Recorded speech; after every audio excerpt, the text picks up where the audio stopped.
This year off to a promising start for Canada's major housing markets. Paige Ellis joining us from B&M Bloomberg. Good morning to you. Good morning.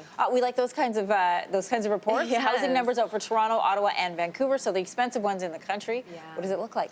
So overall, we're hearing it described as a comeback year in 2019. This is good. Yes, it is. It is good. It's good for sellers, Yes. I suppose. Yeah. It's definitely a seller's market in many of the markets across Canada.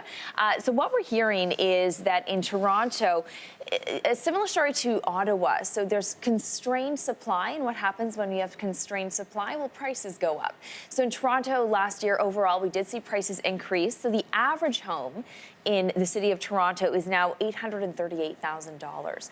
In Ottawa, a very interesting situation where, again, housing very constrained. The experts there are describing it as a record-breaking year, and now the average home price is up about 9% versus the year prior. So as I mentioned at the outset, definitely a seller's market right now in those two places. Vancouver is a different story. Vancouver, 2019 was overall a pretty weak year. It did pick up towards the end. Prices actually were down overall. We haven't heard that in a long time about Vancouver. A long time. We've heard so much about how overheated that market is, that foreign investors were artificially inflating home prices.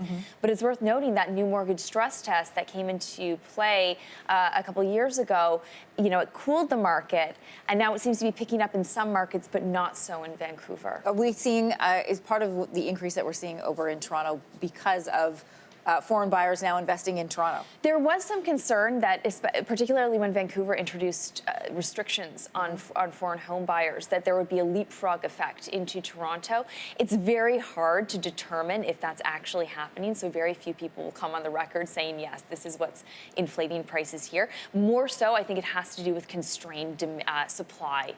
We've heard a lot of people talk about housing supply issues in this market. Look, I know we're only on January 7th, but can we look further down the calendar and see that this trend will either continue or pick up? Yeah, so everyone's saying that 2020 is probably going to be a seller's market as well, because they don't see meaningful changes in the amount of supply on the market in most of the housing markets across Canada. All right, Paige, thanks for coming in this morning. You.